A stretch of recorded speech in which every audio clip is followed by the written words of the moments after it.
Hello everyone, welcome to my channel baby care. So आज का जो वीडियो है वो बहुत ही इंटरेस्टिंग होने वाला है क्योंकि आज मैं आपके साथ शेयर कर रही हूँ अगर आपकी फैमिली में कोई नन्हा से नया मेहमान आया है तब आपके लिए क्या क्या चीज़ें ज़रूरी है जो आपको लेना है। ऑल्सो अगर आपकी फैमिली में कोई मेंबर नया आया है और आप उसकी बुआ हो, उस केस में आप उसको क्या क्या गिफ्ट कर सकती हो। ऑल्सो अगर आप न्यूली बिकमिंग मदर हो, आपको क्या क्या चीज़ें ज़रूरी हैं बेबी के लिए, वो सारी चीज़ें इस वीडियो में मैं आपके साथ शेयर कर रही हूँ। तो चलिए वीडियो को स्टार्ट करते हैं। आपको धीरे धीरे एक एक करके चीज़ें बताती जाऊँगी जो चीज़ें ज़रूरी होती हैं। तो सबसे पहले तो मैं यहाँ पर बताऊँगी कि डायपर चीज़ जो है वो डिलीवरी की जस्ट बाद न्यूबॉर्न बेबी को ज़रूरत पड़ती है। आप डायपर की जगह कॉटन नैपीज़ भी यूज़ कर सकते हैं और चाहे तो डायपर यूज़ कर सकते हैं। मैं सजेस्ट करूँगी आपको कि आप पैम्पर के डायपर्स लो, क्योंकि मैंने यूज़ किए अपने बेटे के साथ और बहुत ही अच्छे होते हैं पैम्पर के डायपर्स। सोकिंग पावर बहुत ही अच्छी होती है। Second thing, wipes. अगर बेबी पी कर देता है उस टाइम पे आपको ज़रूरत पड़ती है वाइप की। तो वाइप आप हिमालय का यूज़ कर सकते हो। मैंने हिमालय के यूज़ किए थे बट मैंने बहुत जल्दी स्विच कर दिया था कॉटन में। तो आपको क्या करना है, एक कॉटन का पैक ले लेना है और उसके बाद छोटा सा पीस लेके वाटर में डिप करना है और बेबी के एनस के एरिया को क्लीन करना है अच्छे से। इससे क्या होगा, एक तो बेबी के जो वो एरिया है वो ड्राई नहीं होगा, एक मॉइस्चर जो उसको बेबी को क्लीन सा चाहिए वो इससे वाटर से मिल जाएगा। वाइप्स में क्या होता है, कुछ परसेंट तो अल्कोहल वगैरह होता है, कुछ केमिकल्स होते हैं जो मुझे लगता है कि हमें अवॉइड करना चाहिए अगर हम अवॉइड कर सकते हैं तो। दूसरी चीज़, अगर आप कभी भी चाहे विंटर्स में हो चाहे समर्स में हो, विंटर्स में है तब तो आपको पूरा ही विंटर का कलेक्शन होना चाहिए। अगर आप कभी भी समर में है एंड दैट केस भी आपके पास ये सारी चीज़ें होनी चाहिए। तो बेसिकली ये क्या है कि आपका जो न्यूबॉर्न बेबी है वो किसी भी मौसम में हो, उसके लिए ज़रूरी है मिटन, हाथों के ग्लव्स, पैरों के शूज़ टाइप में क्लॉथ के ही आप देख सकते हैं, एंड दिस कैप। सो आपको ये चीज़ ज़रूर लेनी है क्योंकि बच्चे की जो बॉडी होती है उसका टेम्परेचर जो होता है वो हमें अभी इतनी जल्दी समझ में नहीं आता। तो उसकी बॉडी को हमें कवर करके रखना चाहिए न्यूबॉर्न बेबी को। तो अगर बेबी समर में हो रहा है तब आपको बहुत ही लाइट और सॉफ्ट जो फैब्रिक का कपड़े होते हैं उस कपड़े के बने हुए ये सारी चीज़ें आपको यूज़ करनी है। उसके बाद एक आपको टॉवल अपने बेबी के लिए, आप किसी भी तरीके की टॉवल यूज़ कर सकते हैं, जो भी आपको फैब्रिक अच्छा लगे, जो पैटर्न अच्छा लगे। बस ध्यान ये रखना है कि जो इस तरीके का मटेरियल है ना, आप देख पा रहे हो जो टॉवल का मटेरियल होता है वो यूज़ करें। जो बहुत ही स्लिपरी मटेरियल होता है वो यूज़ मत करें। और बेबी को जब भी अगर आपको टॉवल से सोक करना है, सोक करने के लिए एक चीज़ याद रखो कि बच्चे को हमेशा डैप करते हुए पोंछना है। बच्चे को घसीट के नहीं पोंछना है न्यूबॉर्न बेबी को, या 2 इयर्स तक के बच्चे को भी इवन बहुत रब करके नहीं पोंछना है आपको, बस स्लाइटली डैप करते हुए बच्चे को पोंछना है बच्चे की बॉडी को। तो टॉवल बहुत ही ज़रूरी चीज़ है बच्चे के लिए। अगली चीज़ है वाइप्स। आपको मैं ये चीज़ ज़रूर सजेस्ट करूँगी, अगर आप कभी भी ब्रेस्ट फीड पे है तो भी, अगर आप बेबी को फॉर्मूला मिल्क दे रहे हो तब भी, वाइप बहुत ही ज़्यादा ज़रूरी है न्यू बॉर्न बेबीज़ के लिए भी। क्योंकि क्या होता है, अगर आप फीड करा रहे हो तब भी कुछ पोर्शन होता है जो बच्चे की नेक एरिया वगैरह में आते हैं, बच्चे के क्लॉथ्स वगैरह में आते हैं, और अगर आप टाइम से उनको चेंज नहीं करते हो तो वो स्मेल करने लगते हैं। तो बेटर है कि आप वाइप वगैरह का यूज़ करो, बहुत ही अच्छे होते हैं बच्चे के लिए। बच्चे की ड्रेस वगैरह नहीं ख़राब होती है, बच्चे के बॉडी से स्मेल वगैरह नहीं आती है। तो आप वाइप्स को तो आपको यूज़ करना ही है और न्यूबॉर्न बेबी के साथ तो स्पेशली यूज़ करना है। उसके बाद मैं आपको सजेस्ट करूँगी न्यूबॉर्न बेबी के लिए ये टॉवल है हैंड टॉवल।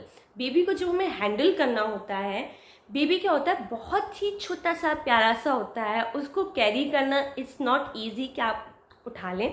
तो इन दैट केस में आपको इस तरीके की टॉवल एक होनी चाहिए जिसमें आप इस तरीके से बच्चे के सर को ढक दें और उसको स्वेडल कर दें, अच्छे से बच्चे को लपेट दें। क्योंकि जब एक छोटा बेबी होता है उसको उसकी बॉडी को ना कवर अप करके आप जितना रखोगे उतना अच्छा रहेगा। इनिशियल टाइप में 1 मंथ के राउंड तक आप उसको अच्छे से कवर करके रखो तो उसको एक ना यूट्रस का जो एनवायरनमेंट होता है वो थोड़ा सा फील होता है।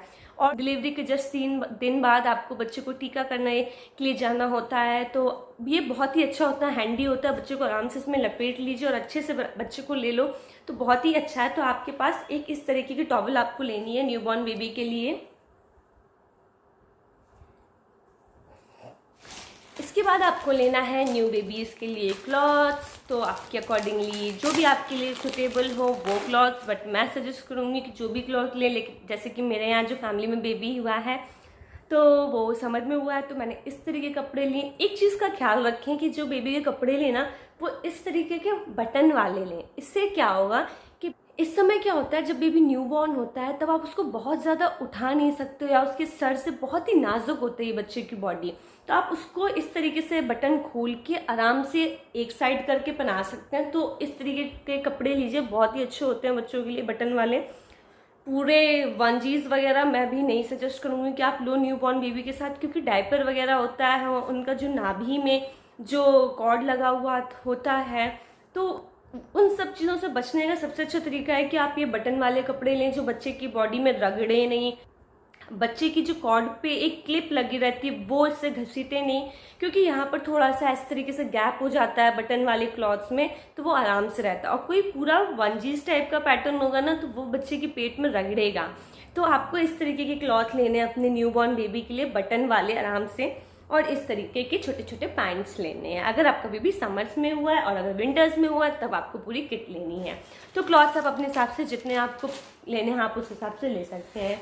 एंड लास्ट आपको लेना है अपने बेबी के लिए सारे प्रोडक्ट्स। लाइक अब आपका बेबी इस दुनिया में आ गया है, उसकी बॉडी को एक मॉइस्चराइज़र चाहिए, उसके फेस को एक प्रॉपर क्रीम मॉइस्चराइजेशन चाहिए, उसके बाथ के लिए एक सोप चाहिए।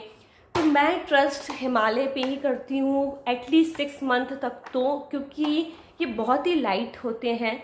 और सबसे बड़ी बात क्या होती है, ये थोड़ा सा टाइम देते हैं। अगर आपके बेबी को रिएक्शन कर रहा है तो भी आपको पता चल जाएगा। अगर जो देखा गया है वो ये है कि जो हिमालय के प्रोडक्ट हैं उसके साइड इफ़ेक्ट्स बहुत ही कम देखे गए हैं बच्चों के साथ। और मैंने भी 6 मंथ तक तो अपने बेबी के साथ सिर्फ और सिर्फ हिमालय का ही प्रोडक्ट यूज़ किया है। तो ये हिमालय का पैक है, इसमें शैम्पू है, क्रीम है, जेंटल बेबी सोप है, उसके बाद मॉइस्चराइज़र है और डायपर रैश क्रीम है। तो आप ये अपने बेबी के लिए ले सकते हैं। न्यूबॉर्न बेबी के लिए बहुत ही अच्छा पैकेज है, आपको बहुत ज़्यादा जगह ढूंढना नहीं पड़ेगा कि क्या चीज़ चाहिए क्या चीज़ नहीं चाहिए, पूरा कॉम्बो इसमें है। ऑयल के लिए आपकी फैमिली में जो ऑयल रिकमेंड किया जाता हो, जैसे हमारे मस्टर्ड सीड ऑयल रिकमेंड किया जाता है और ऑलिव ऑयल यूज़ किया जाता है, तो जो आपकी फैमिली में यूज़ किया जाता है आप उसको लीजिए। हमने ऑलिव ऑयल और मस्टर्ड ऑयल यही दोनों का कॉम्बिनेशन हम लोग यूज़ करते हैं। उसके बाद ये काला धागा, ये हम सभी जानते हैं छोटे बच्चों को पहनाया जाता है, तो ये भी मैं बता दे रही हूँ क्योंकि ये चीज़ होती है जो हम सबसे ज़्यादा भूल जाते हैं छोटे बच्चों के साथ, तो आपको ये याद रहे इसलिए मैं आपको दिखा दे रही हूँ। उसके बाद ये छोटा सा कोम, ये कोम आप अपने हिसाब से भी ले सकते हो। ये कोम क्यों ज़रूरी है मैं आपको बता रही हूँ, अपने एक्सपीरियंस के साथ आपको बता रही हूँ। क्या होता है, बेबी जब डिलीवर्ड होता है, बेबी का जो स्कल्प होता है, जो सर होता है, उसमें काफ़ी ज़्यादा जो गंदगी है वो रहती है, और कई लोगों को इस बारे में पता ही नहीं होता कि उस गंदगी को हमें साफ़ करना होता है। तो आपको क्या करना होता है, जब आपको अपने बेबी को 15 डेज़ के बाद या 20 डेज़ के बाद अगर बाथ दे रहे हो अपने बेबी को, तो आपको क्या करना है कि बच्चे के सिर को जब आप शैम्पू करो उसी टाइम पे बच्चे के कोम कर देना, इस तरीके से बच्चे के स्कल्प में इस तरीके से कोम कर देना, तो जो भी डर्ट वगैरह है ना वो कोम में आ जाएगी और बेबी के जो सर है वो अच्छे से क्लीन हो जाएगा। तो आपको एक कोम लेना है अपने अकॉर्डिंगली, जो भी आपको सूट करता है। मैं आपको सजेस्ट करूँगी यहाँ पर ना छोटे छोटे से बाइट्स होते हैं, वो वाला आप लीजिए। और एक चीज़ तो मैं बताना भूल ही गई आप सभी लोगों को, वो है ये क्यूट सा प्यारा सा वॉलेट। सो आप लोग ये सोच रहे होंगे कि ये बच्चों के आइटम में ये क्यूट सा ये सब चीज़ें कहाँ से आ गई, तो ये मैं लाई हूँ उनके लिए जिनकी जर्नी अब स्टार्ट होने वाली है as a mother, as a mom.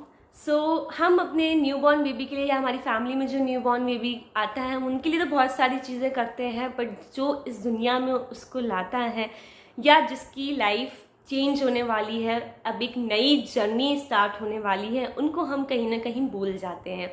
तो मुझे ऐसा लगता है कि हमें उनको भी स्पेशल फील कराना चाहिए, तो इसलिए मैं अपनी भाभी के लिए ये लेकर आई हूँ और ये सारी प्रिपरेशन मैंने अपने भतीजे के लिए की है, तो मैंने सोचा आपके साथ शेयर कर दूँ।